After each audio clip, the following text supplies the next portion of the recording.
Hello and welcome to the Voice of Intuition podcast.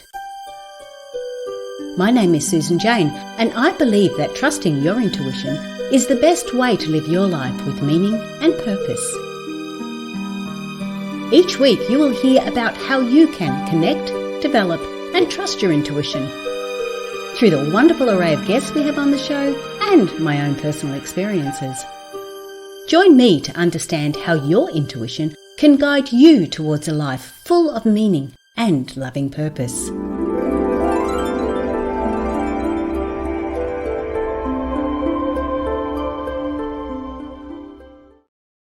Hello and welcome to the Voice of Intuition show. It is the show that helps you connect with your intuitive nature. I'm Susan Jane and I'm your host for the show. And today we have the wonderful Robert on. Now Robert is, he's going to tell you all about his story. But it's amazing the levels of work, life, living that he was at, and to have it all change. And now he's writing, he's an author, he's writing books, all about heart-centered mastery and grace. And this is, look, I've got on the title, Unlocking Your Dormant Superpower. And look, for a lot of people, they don't realize that we've got this superpower within us. They don't realize that. And this is what we're going to be talking about today. So how we can unlock it, how we can start to live a life that is a little bit more heart-centered, or actually a lot more heart-centered. But that's enough of me talking. I want to bring Robert onto the show. Hey, Robert, how you going? Hi there, Susan. Thank you so much for having me. It's we're about as far away from each other as we can. I think if I go straight into the earth, I'll end up somewhere in Brisbane. I think. Anyway, I love this technology. We can connect, we can talk, we can find each other. It's beautiful. So thank you. I do love Australia a lot. I just told you that story. I spent a year there when I was 21. It's got a big place in my heart. So. Yeah. Oh no, it's lovely. And where the area you were talking about, the Whitsundays, is such a gorgeous area. I was there too when I was there. I was in my 20s. So yeah, that was a long time probably ago. About 20 years later or something, right? I mean, I very much doubt it. It was probably about the same time. I was probably there before you. But yeah, it was a beautiful. It has changed so much. You'd be really surprised how much the Whitsundays have changed. Not necessarily for the better, but you know, it is what it is. I can remember when the trees used to come right down to the beach, right down to the ocean, and then you'd have this beautiful blue water and the corals and everything else. But no, there's a lot more growth happening there, which is, you know, that's life. We can't change. Change. Yeah, we've got to share it, I guess. But that's enough about reminiscing about us. That's wonderful. But what I want to get an understanding of is this heart-centered mastery. You know, what we're talking about, unlocking that dormant superpower that we've got.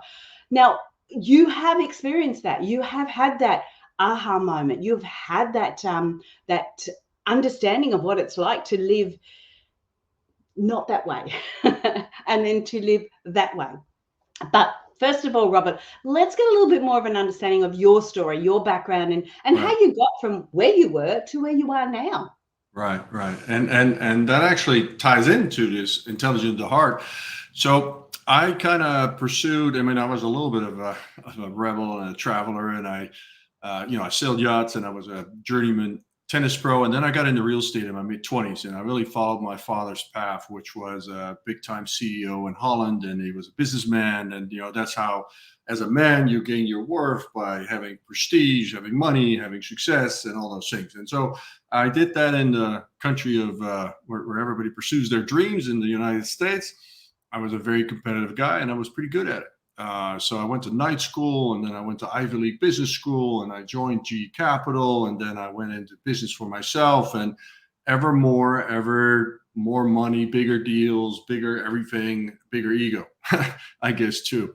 But that whole path was really following what the world tells us to do. You know, as a man, to have worth, you got to have net worth, and you have to have power and influence and money and, you know, maybe women and toys and big houses and all those things. And so I pursued those with a vengeance. And in about 2015, I sold most of my business. Actually, I had private equity partners that were exiting, And then, I got out of the business, and suddenly I found myself in my early 40s. Sorry, I'm a little bit, just got back from a run. And, I was at the mountain peak. I had set all these goals. If I have so many millions in this house and this perfect wife, perfect kids, all the cars, toys, vacations, I have all of it, then I'll be complete, and then I'll be happy. And I wasn't. I was miserable, empty on the inside. I had sold my soul. And so this is where I had a spontaneous spiritual awakening. At the time, I had no idea what that was. But my claircognizance and clairsentience came online. So claircognizance, suddenly I started knowing things, and I didn't know why I knew. And then clairsentience, I became extraordinarily sensitive to energy. And I really didn't know how to interpret it.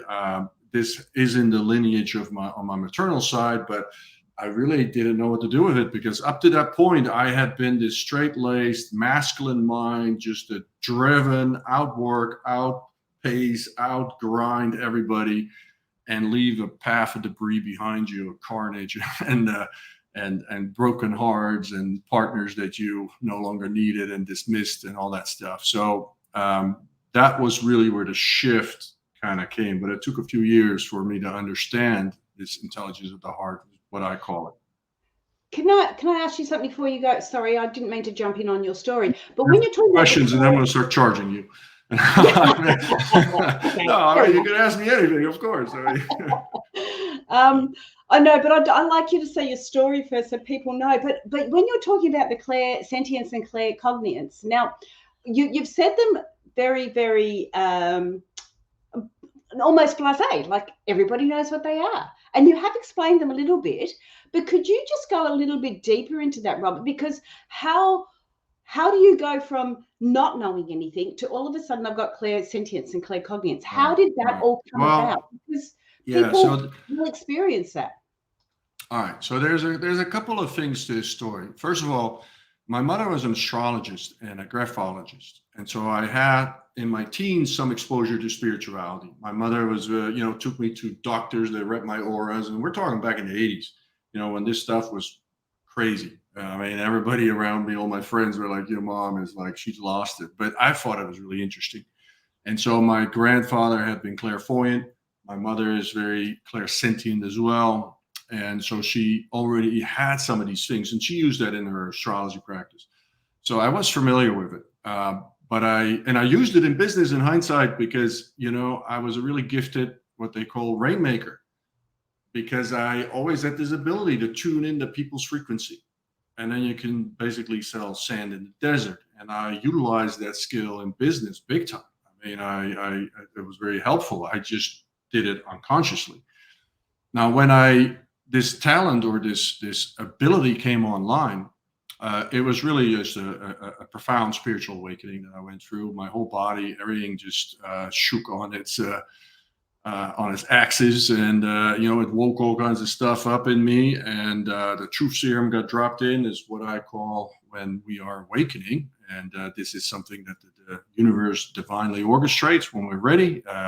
We are going to go on this journey on the pathless land, as Joseph Campbell says. But what I want to really stress to most people is that I'm nothing special. Everybody is pre-wired with this capability.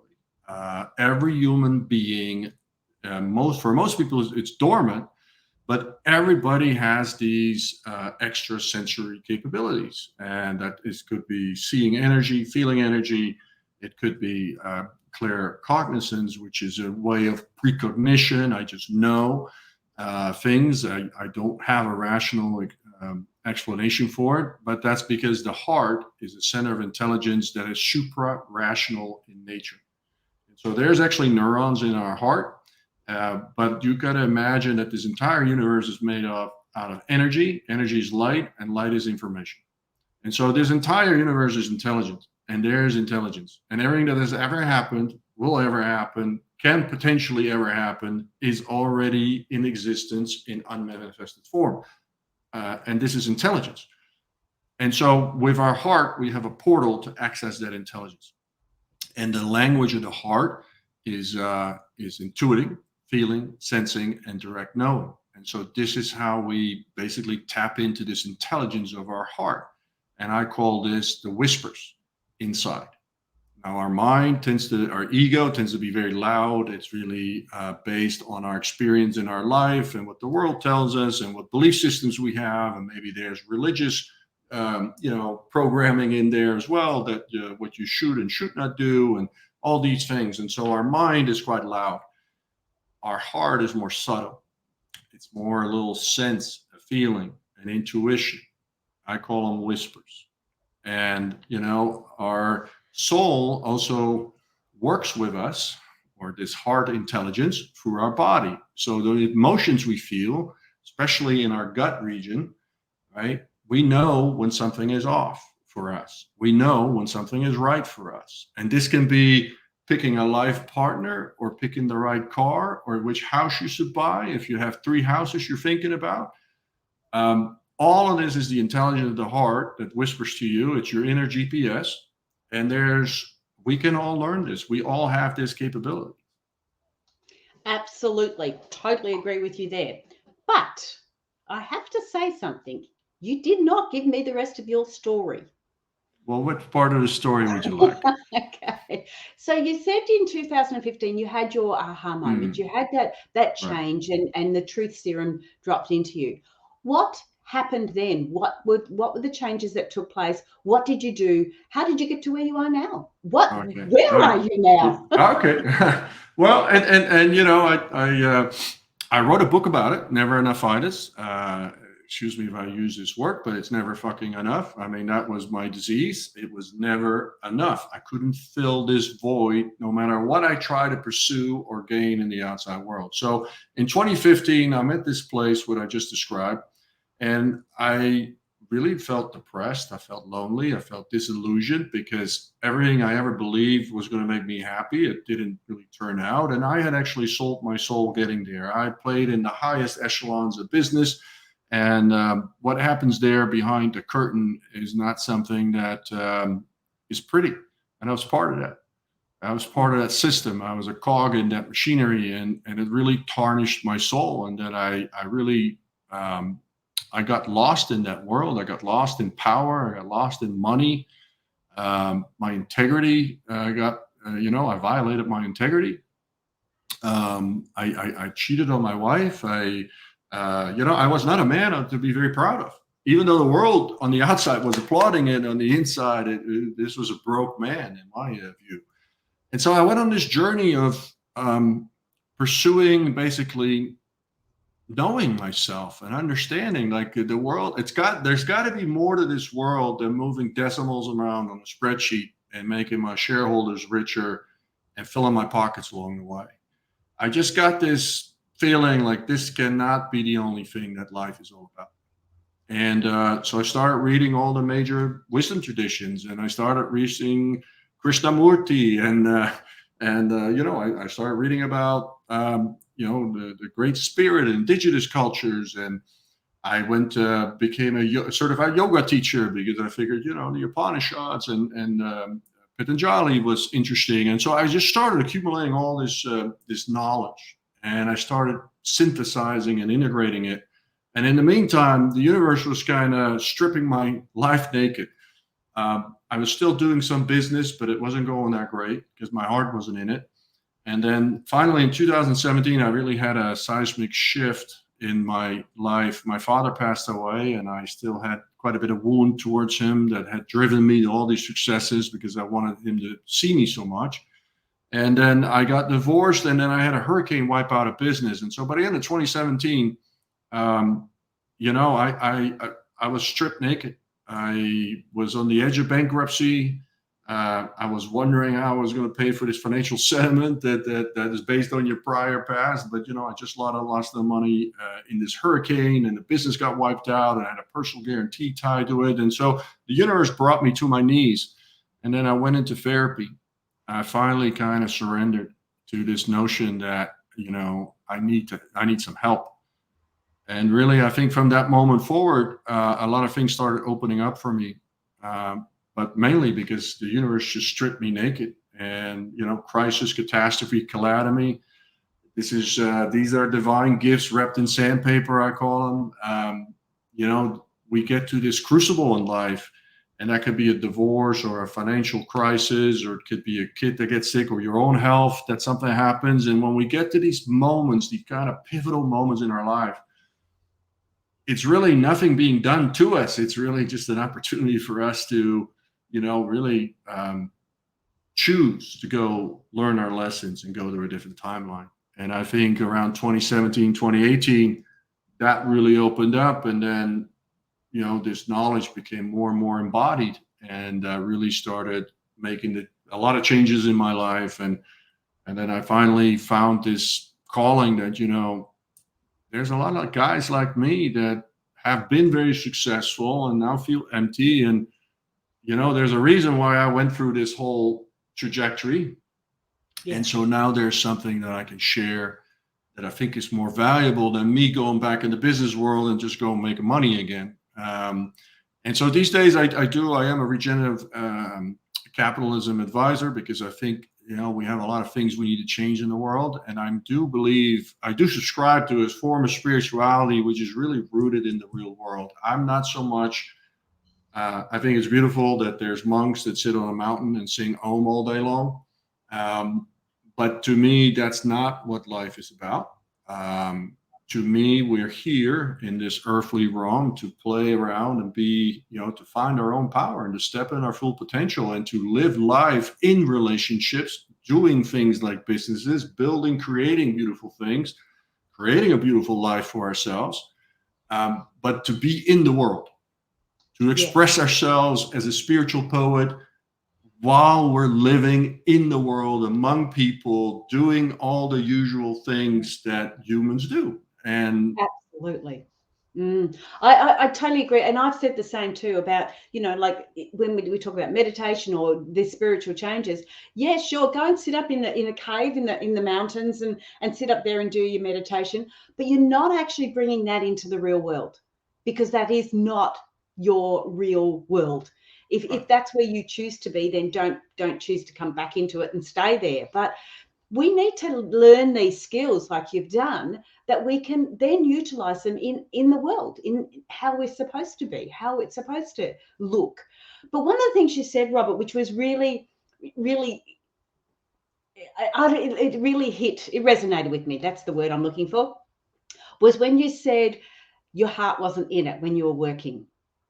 That is one of the biggest triggers to say that there's something not happening here. There's that, and we don't realize it. We sort of go, I haven't got my heart in. I'll just get another job. I haven't got my heart in. Oh, it's because, somebody at work's being an asshole.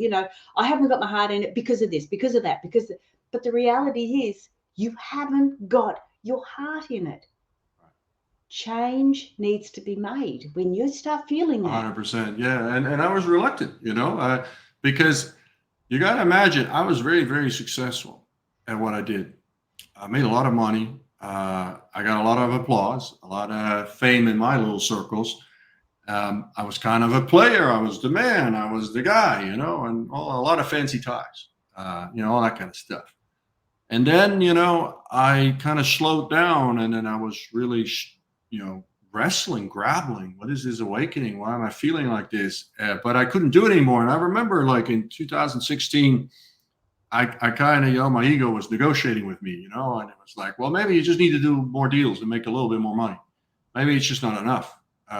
Maybe, instead of X million, you need to have so many more millions, and then it will all be fixed, right? All the ego negotiating. The ego wants to do what it's familiar with. And so I was, yeah, sure, and I opened up, I rented an office and, put nice furniture in it. And I made a big presentation deck, and I called all my old investors, say, hey, I'm back in business, you want to go meet and have lunch and all that. And I would go meet them and I would talk about it. And my deck was fine. Everything was fine. I just didn't care anymore. I couldn't sell them anything because I could care less. I even pursued 2 or 3 deals. I remember one of them I lost, and I was, I would have been devastated. That was like a deal that was on the 1 yard line, and then it didn't happen. And I know now that the universe was going to take me through that experience, but I was almost like blasé about it when it didn't happen. I was almost relieved because I actually didn't really want to win a deal, because then I had to do all this work that I really didn't want to do, and didn't really want to be in that business anymore.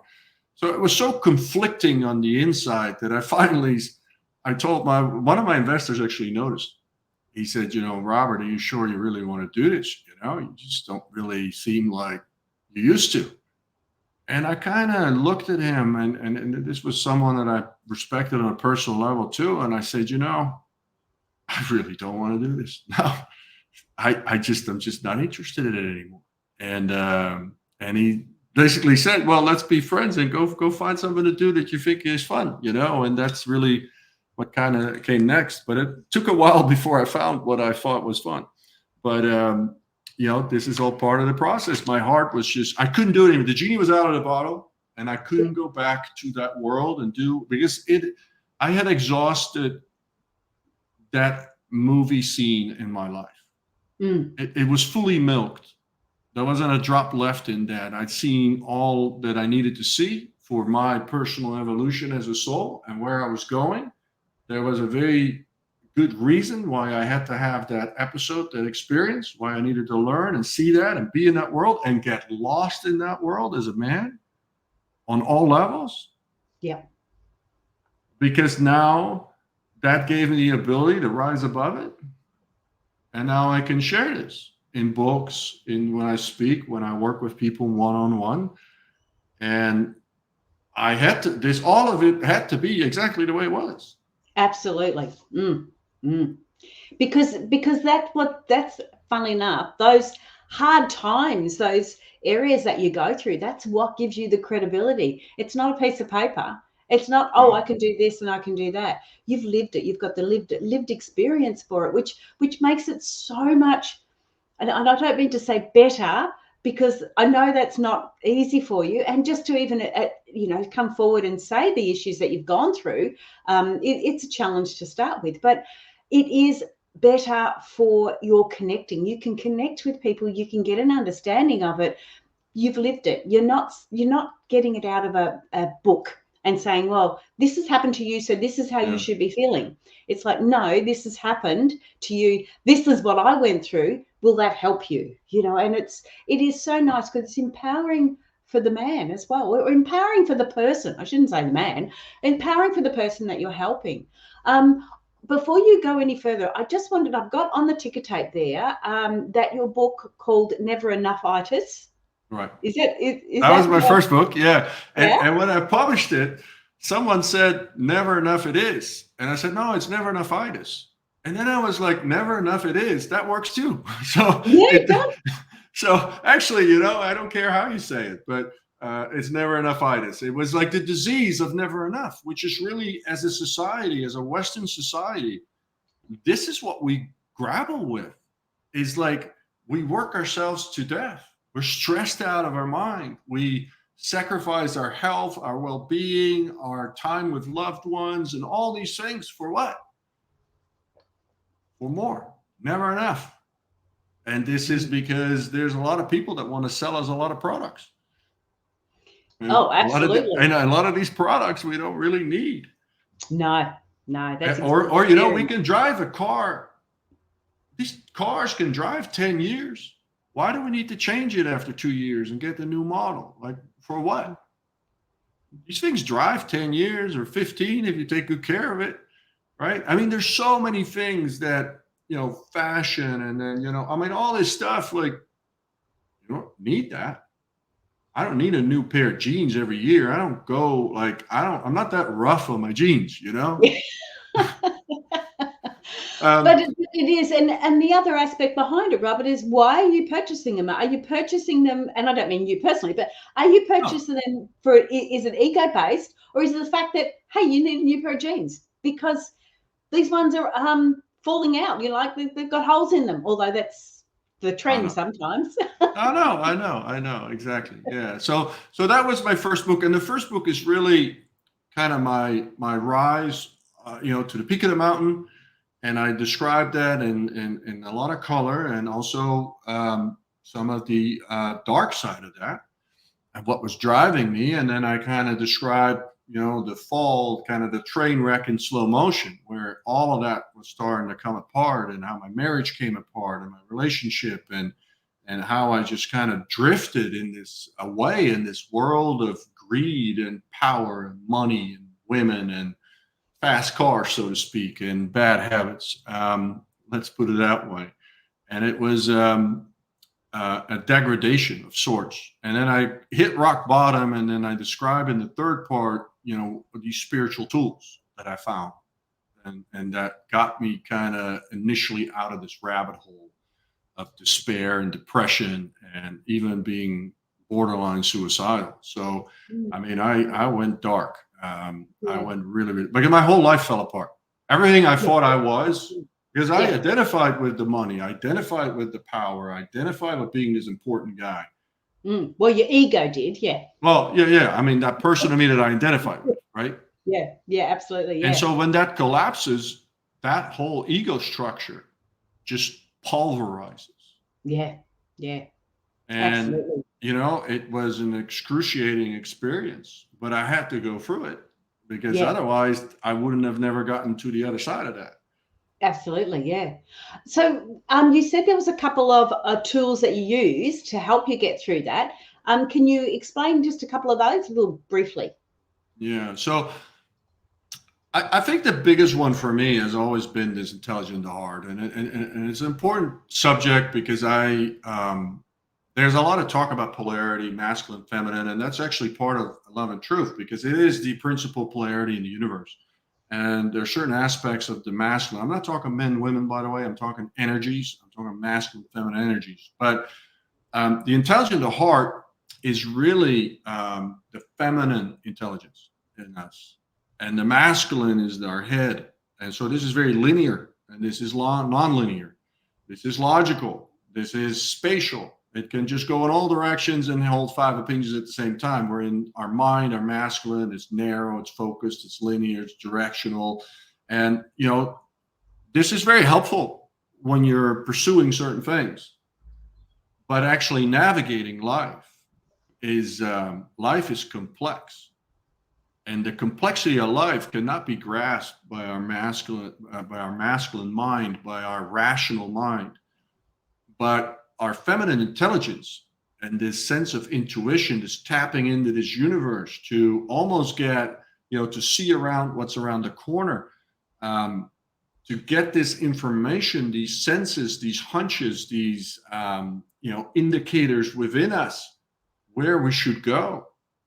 Now, this is the feminine intelligence that runs through the heart. The heart is the portal to that intelligence. And so that opened up for me after my spiritual awakening. And, for a very masculine guy, that's, I'm a 6'5" alpha dude, so to speak. And alpha are natural leaders.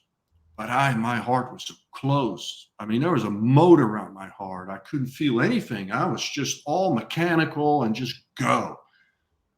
Now, that brought me a certain level of respect, but it also self-destructed me in the end. It cut me off from this ability to actually feel into life, to feel into other people, to have compassion with this world, to look at certain aspects of this world, and just have this notion that, my job as a man is to be in service to the whole, not to just relentlessly pursue personal gain. Now, as a man in service to the whole, I can have all kinds of personal gain as a byproduct, and there's nothing wrong with that. But when I have a vision of the world where I'm in service to this world, then I behave very differently, and I see the world very differently. And when I see all of it as sacred, then how can I condone any war or any violence or any hate or any pollution of Mother Earth or any of those things? All of that becomes madness. It just becomes completely crazy. And you're like, this doesn't make any sense. We as humanity, we've lost our mind. Well, what we've lost, what we've repressed is feminine intelligence. We basically cut the monster off at the neck and let the head determine for the last 2-3 millennia what this world is designed and organized like. And so women are symbolic of the feminine. And so the repression of the feminine, repression of women, the repression of that intelligence of the heart is really the big missing link that we're seeing all the challenges and problems we have in the world. We can relate it back to this core problem that we are disconnected from our heart. I love how you've said that, and I just wanted to bring forward something there too, because my partner, he's having issues at his job, and would you believe he's having issues with the women, and the women are behaving with too much masculine energy.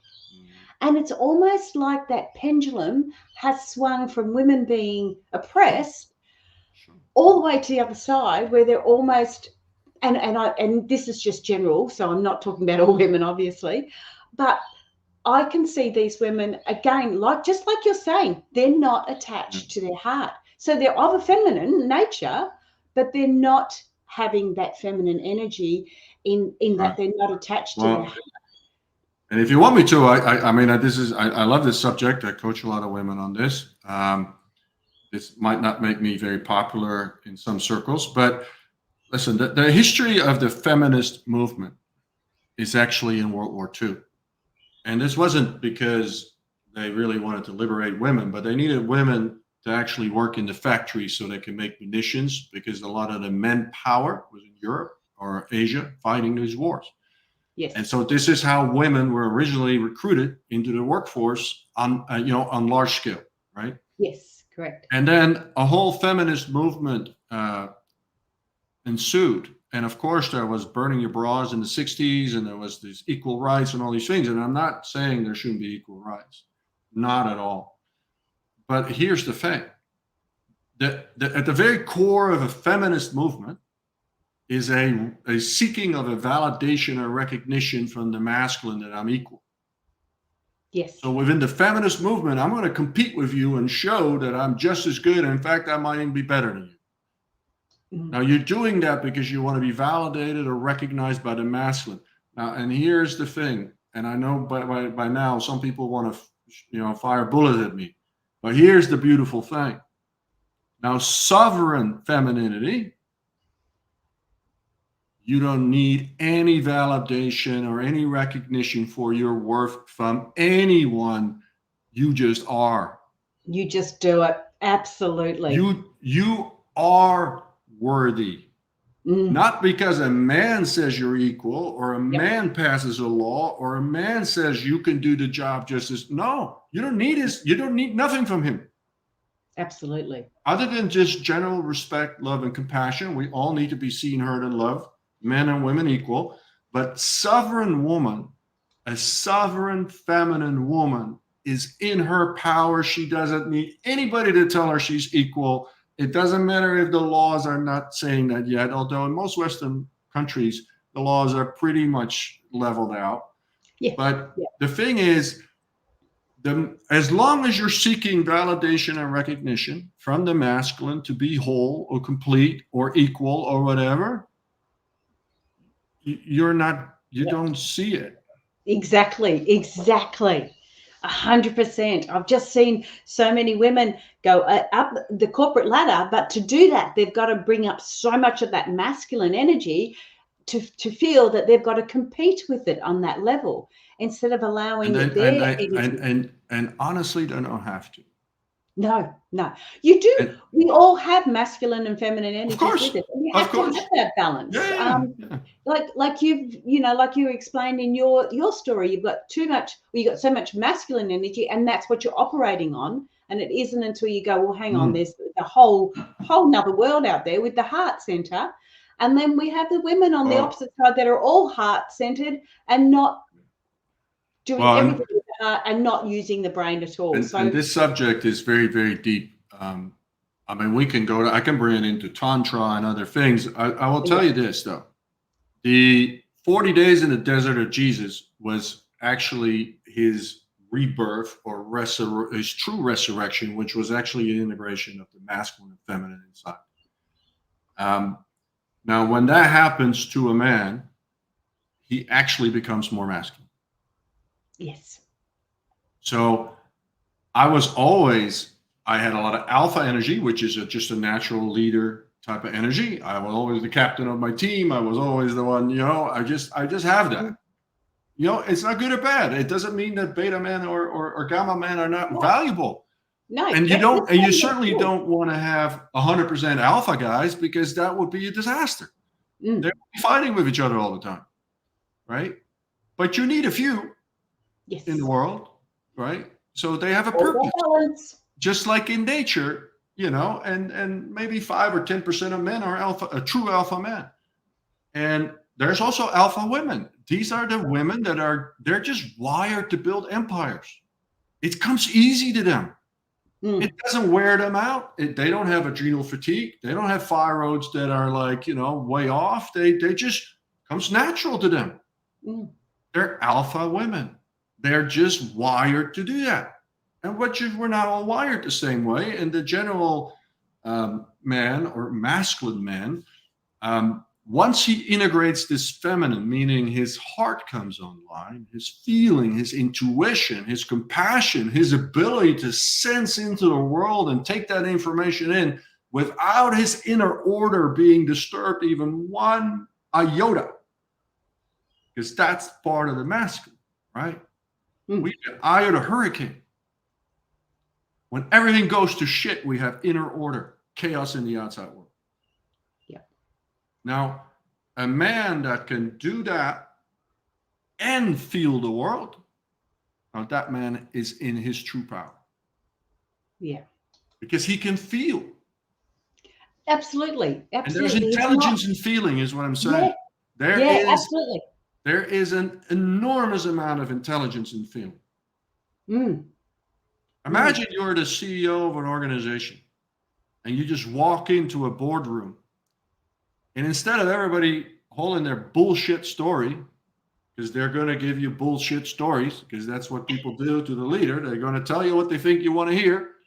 You can just walk in the room, scan the room, have people talk, but you feel the truth. You don't have to think about it. You feel it. You know it. And you put your finger on it right there. Boom. Pure intuition. You're feeling, your heart's wide open. You're in your masculine power, but your heart is wide open. You're just wired into that whole universe. And there's nobody can sell you even a remote piece of bullshit, because you feel the energy. Now, this is what it is for me to walk into a boardroom today. But I had to learn to read this. Yeah, absolutely. But this is how I work with clients. They tell me all kinds of beautiful stories, and I say, yeah, it sounds great. But that's not the real story. And we both know that, right? Yeah, let's get a little bit deeper. And then, and again, there's nothing special about Robert Althuis. Life pushed me in this direction and nudged me to really delve into this and then cultivate these things. And I became a certified medium because I'm an alpha guy. So I pursue everything like I really want to know it. And I really want to understand it. But everybody has this capability. Everybody can do this. And by the way, on the vice versa of the feminine that actually integrates her masculine, right? She actually becomes more feminine. And the reason is because she can feel safe in her own masculine structure. She knows she has that structure inside of herself that she can rely on. She can bring it out when she needs it. But she can just generally be in her feminine where her true superpowers are. And to put that in another way, in another context, it's like and I'll use myself as an example, in my feminine power, and I have my masculine power there as well. I am not looking for a masculine to fill the gap that I have missed. I am not looking for somebody to take care of me. I'm not looking for somebody to provide for me. I'm not looking for somebody to do that. I can do that when I bring out my masculine. I can do that and feel comfortable. And as you said, I become more feminine because I am not seeking that. I am looking for a partner that we can enjoy our time together, but I'm not looking for a partner to fill a gap that I have not got. So yeah, I see, And and then you're the same. You know, masculine would be the yeah, same. and then on the spectrum of polarity, and this by the way has nothing to do with heterosexuality, because this is the same in gay couples or any other flavor that they come up, ice cream flavor that people come up with these days. If you want to have tension, sexual tension between polarities, you're going to want to have someone that's more in their masculine and someone that's more in their feminine. Now, the further those poles stretch, the more sexual tension you create. And sexual tension is not just that you're really kinky in your bedroom, it's just the dance between the masculine and feminine. Yeah. And this is the same in gay, in lesbian, transsexual, whatever the hell you're doing. Do your own thing. You're always going to want to have that tension, because if that gets too close, which is okay for some people that desire that, but you become roommates, which maybe that's what you aspire in a relationship. Maybe you just want to be roommates and buddies and go on vacations together, and you don't really care for that tension very much. That's fine too. We are all different. We all have different desires and dreams and aspirations. But this tension, and so when you have a partner, they're both integrated, and one can lean into her feminine, and one can lean into his masculine. Now you can have this beautiful, beautiful, creative energy. This is the essence of Vesica Pisces, the first two circles of the flower of life to come together. And that center area in the middle, that's where all the magic is, in terms of creating a life together. Yeah. Not just life in terms of babies, but actually the fusion of these two, because source consciousness is not complete unless both are united. Now, one is not better than the other. Like, if you look at the Taichu, which is the yin-yang symbol, one is not, black with a white dot is not better than white with a black dot. I mean, like, you need both. You need all of it. That's the point we're missing in society today, right? Because we're fighting, women, men. No, you need all. Yes. And guess what? We need every single human being, because everybody is a unique little puzzle piece in the mosaic of humanity. And you, Susan Jane, you are here because there's something far grander than us that wanted to have the Susan Jane experience in Brisbane, Australia. And it looks like this, and it wants to live that experience. Yeah. Now, absolutely. there's that same source where that came from, decided that it wanted to be this 6'5" guy called Robert Althuis that writes books and talks passionately about this stuff. And so something wants to live me. And every single 8 billion people here on Earth, right? We're all unique. We're all special. We're all equally sacred. I don't care where you're from. I don't care what your religion is. I don't care what you do in your bedroom. I don't care what color you are. It doesn't matter. It doesn't matter. I agree. You're all sacred. You're all special. You're all supposed to be here. You're all supposed to add your uniqueness to this canvas of all of creation. Absolutely. But Robert, we're starting to run out of time, and I just wanted to quickly talk about your new book, which is called Love Plus Truth, and it's the ethos of being spiritual art. Now, give us a quick rundown. So this was a channel work. I had a massive download last year, and I wrote down this whole book. It's a spiritual teaching framework anchored in the sacred geometry of flower life. It's got 5 parts. It's a very comprehensive kind of overview of the intelligence of life, the design of life, so we can gain mastery in life. And what does that look like? And so I really kind of break down, but I look at all the ancient wisdom traditions, and I compare all this wisdom that's been for tens of thousands of years in different places, and great masters and teachers. But then I also contrast it with quantum physics, because what the Vedics call Brahman is actually called quantum field by quantum physicists. It's the same thing. And so I'm kind of showing people, like, it's all the same thing. We've been talking about this stuff for 10,000 years in different religions, different wisdom traditions, gnosis, hermeticism, The Stoics talked about this stuff. The Greek philosophers, Plato, Aristotle, Pythagoras, they were all talking about the same stuff. And so I really give kind of a lay of the land, and then really where I bring it all home in part 5 is I kind of lay it out and I say, all this stuff is great, but you becoming a spiritual poet, you seeing yourself as in a primary role as a spiritual poet, you're here to perfect your art, your spiritual art. You're here to be spiritual art. And you can be that and do it in whatever you want to. You could run an empire or be a homemaker or be a lifeguard on the beach. It doesn't matter. It doesn't matter what you do. Choose whatever, whatever makes your heart sing. The thing is, you're a spiritual poet. You're here to perfect your art. You're here to just every day make it a little bit more beautiful and to express that into this canvas of all of creation, which is a co-creation with the entire world. And, this is the fun that you get to walk this road and you get to figure this out. You're the sculptor and the sculpture at the same time. So when Michelangelo said, I saw David in the stone, and I just started removing all excess marble, that's really what you're doing. You're stripping the layers of impurity off. And you're just every day, you're getting a little better, a little bit more beautiful.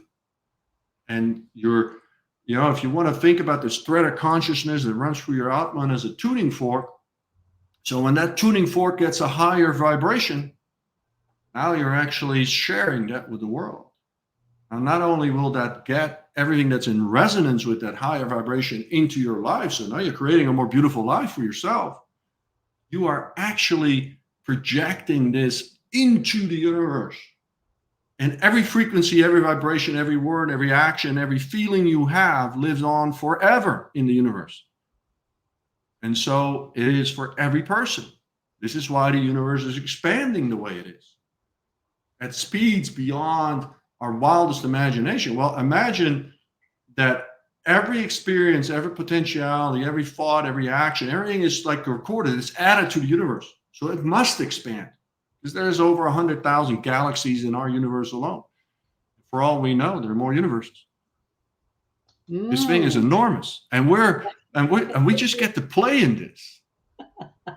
We can focus on our little world, and then if we're focusing on that the right way, then it's just going to permeate out all over the place. And if you work on you, your life will transform. This is physics, because you cannot go have a higher vibration and nothing changes in your other world. This is just, it is physically not possible. Nope. And so it's a hard pill. It's a bitter pill to swallow. It's a bitter tonic to accept that everything in your life today, you have created yourself, unconsciously or consciously. But once you get past that bitter tonic, it also means that you have the power to change it. Yep, and the absolutely. power and the way to change it is to get to know yourself, to get to know the design of life. How does this actually all really work?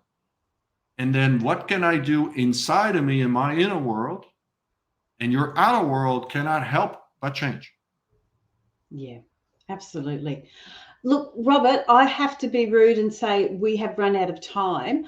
I usually ask you for something final to go with, but just what you've said was beautiful. So I don't think we need to say anything else. I'm gonna interject. There's one quote on the back of my book. Oh, it's cool. by Leonardo da Vinci. Yep. And I don't know if people can see it. I'll say it. No.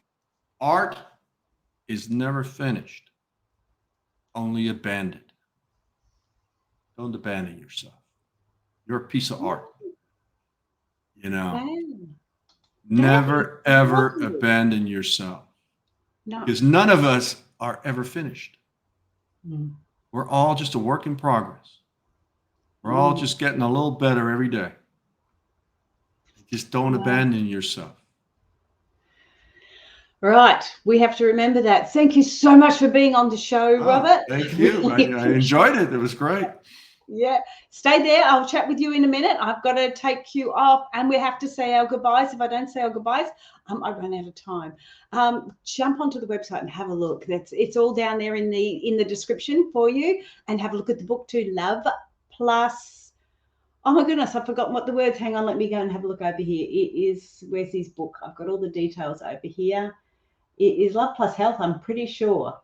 Hang on, let me have a look for you. But jump on, have a look at the book, because that's going to give you a good understanding of it.